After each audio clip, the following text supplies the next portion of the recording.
Well, better. Let's talk about the waning effect of the weight. I do worry when I see people who are showing up to our practice. Okay, it's Ozempic time, baby. You've heard of it. I have heard of it. Oprah, Joe Rogan, even Elon Musk has heard of it. Ozempic, otherwise known as semaglutide, is a new class of weight loss drugs known as GLP-1 receptor agonists. And people both hate and love this stuff, heralding it as the cure to the obesity epidemic or the drug Satan created to tempt those with weak wills and a love for all the tasty things in life. Regardless of your cultural predispositions towards weight and how to lose it, the topic of drugs for weight loss like Ozempic and Mounjaro have spiked in our social consciousness recently. For good reason. Despite how much we obsess over the number on the scale, prior to these drugs, our only real treatments for obesity were magic pills sold by quack docs and bariatric surgery. But let's say you don't want to know about physiology, medicine, or even admittedly my flimsy takes on philosophy. You should care about these new magic pills because they are making an absolute shit ton of money. These are the companies that sell Ozempic and Mounjaro.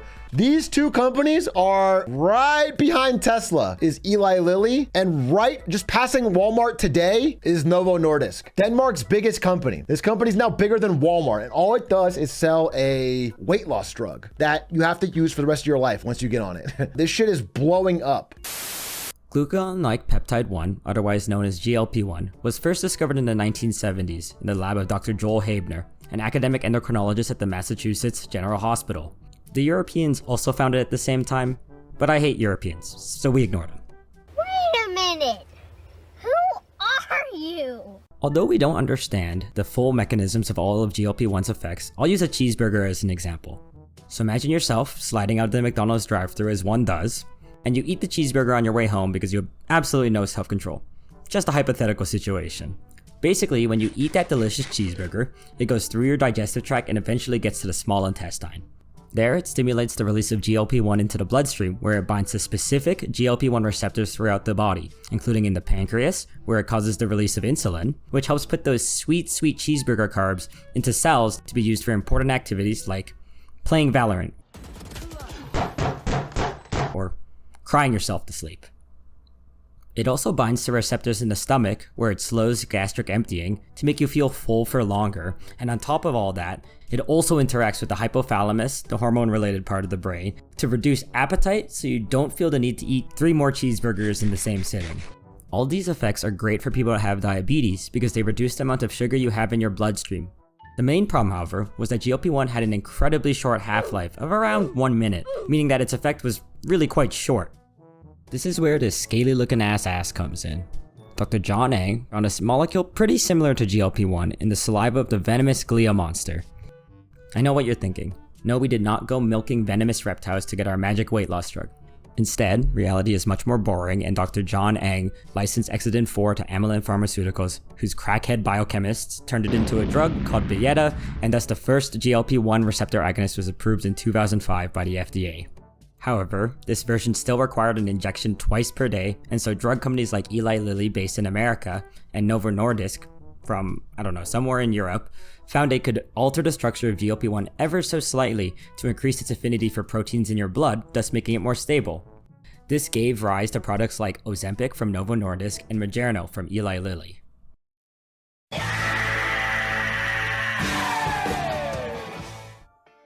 The scientists were back at it again, and as early as 1999 was the first inklings that this drug could be used to reduce body weight.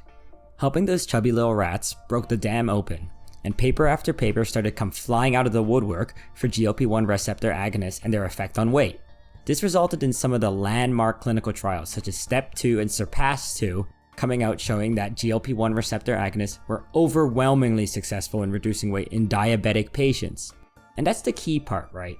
All of the data up to this point were for people with diabetes, with messed up pancreases and blood sugar problems. But the real question is, what if you don't have diabetes? Does it even work to reduce weight without it? In short, yeah, it works really, really freaking well. Basically better than any other treatment we had previously before. The STEP 5 trial showed that obese patients without diabetes on Ozempic lost 15% of their body weight in 1 year. That shit is crazy. 15%. To put that in perspective, at my current body weight, I would have to eat at a 500 calorie deficit for 6 months to lose that much weight. In the SURMOUNT-1 trial, patients on Mounjaro this time lost up to 20% of their body weight on the highest dose. Absolutely bonkers. Like, imagine losing a fifth of yourself.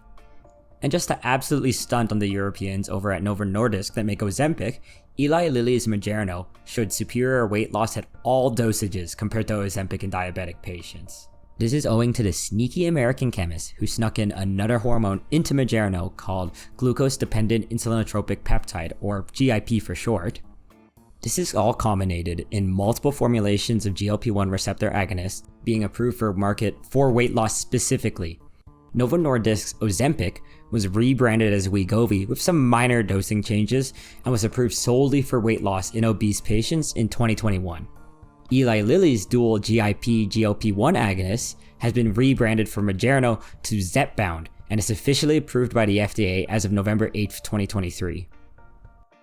On top of making us already look skinny, there are some lines of research looking to see if GLP-1 receptor agonists can also reduce addictive behaviors like smoking, alcohol, and substance use disorders.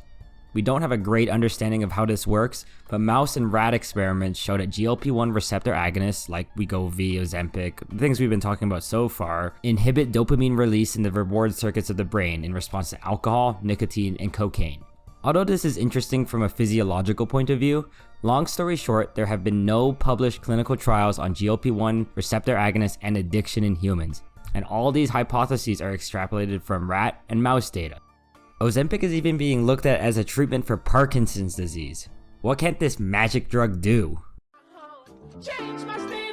Ladies and gentlemen, we got him.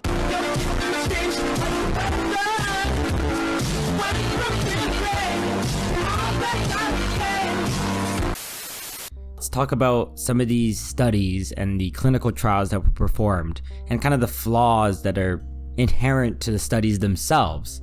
First off, they were primarily done in America and the West, where the patients were overwhelmingly white, usually more than 90%, and often heavily skewed female in sex.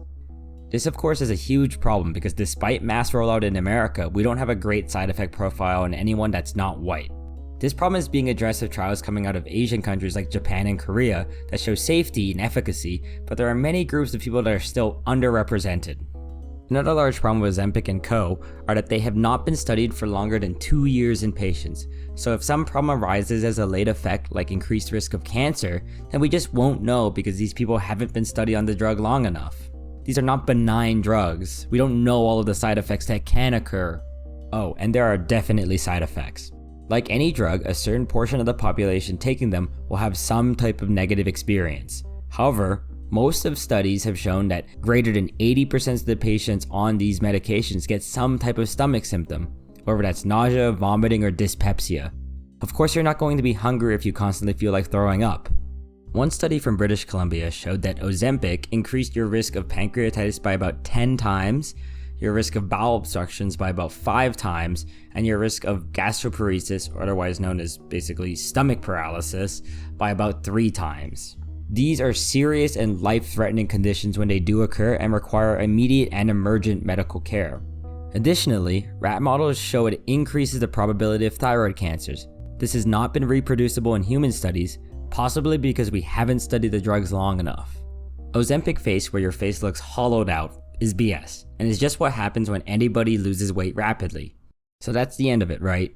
There's some good, there's some bad, but generally, we found a treatment that works for obesity and we all get to be happy and healthy, right?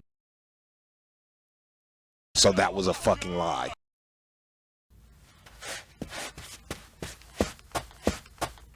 The more astute of you might wonder, what happens if you stop taking the medication?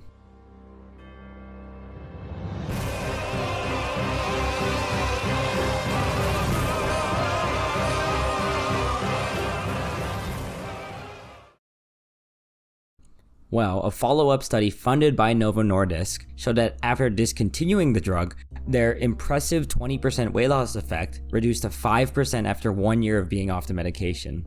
Based on this, it is reasonable to say that if you stop taking this medication, you regain the weight. This is because it helps reduce your appetite and has effects on insulin stimulation as we talked about, but does not solve the underlying problem that our brains are hardwired to love cheeseburgers, and after decades of eating like this, our bodies have adjusted to it. Just a real quick regular old disclaimer. You should not take Ozempic or Mounjaro or Zepbound or any of these drugs if you do not meet these criteria, or you have type 2 diabetes. No, this isn't because I hate you, which I do, but the trials that I have shown were tested on these populations and we don't know what it does to people outside of these parameters. When drugs move from neatly designed clinical trials and get put into the real world, new side effects emerge, like ileus, people start losing their shit. Apparently there's been reports of suicidal ideation on Ozempic, and as it turns out, it's a lot harder to stay on the drug when it makes your tummy upset. Stop it. Get some help. Nothing here is medical advice, to be clear. I am not your doctor. I'm barely a doctor. I'm going to be very honest. This video is entirely spawned by a YouTube comments argument I had with somebody. Very trashy and not at all dignified.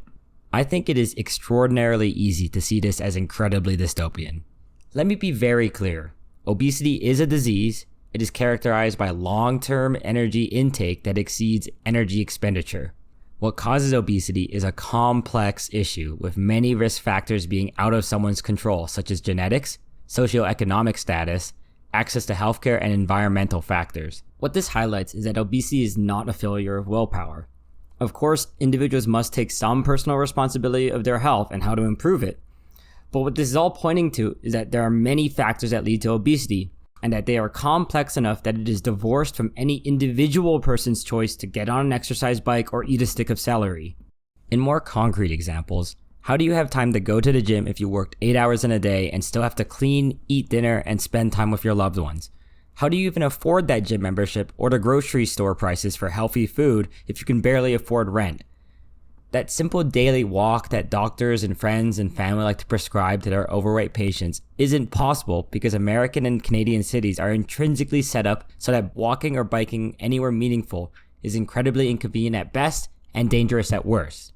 Any one of these factors of time, money, or environment can cripple a person's ability to exercise or eat healthy. And even if you have all three, we can't guarantee stability in physical ability or mental health. To put it simply, if the billionaires struggle with weight, then how do you expect the Amazon warehouse worker to get their steps in? The other aspect of this is the philosophical musings of taking medications indefinitely in order to keep our weight off. We take medications indefinitely for literally everything. If you come off your blood pressure medication, we expect your blood pressure to go back up. Hypertension is also a chronic disease. The only difference is that it's invisible. People can't see it. But when it comes to being fat, the perspective suddenly shifts and it becomes a huge existential look in the mirror society moment if you regain weight when you come off your weight loss medication. But don't think for a second that I agree with the way things are currently. GLP-1 drugs are band-aid solutions. Ozempic is not dystopian because you have to take it every day for the rest of your life. Ozempic is dystopian because we have drug companies getting unfathomably rich because people can't get fit even if they wanted to. Without coverage, these medications cost anywhere from $300 to $1,000 per injection. That's more than my fucking rent. This topic of weight, health, and pharmaceuticals is ultimately too complex to fit in a single YouTube video. Ultimately though, this is why it's a lot easier for us to not think about it, to equate weight with being lazy or evil or unlovable, as our media has encoded into us for as many years as we've been alive. We condemn being fat as a moral failing, and in doing so demand that losing weight requires suffering.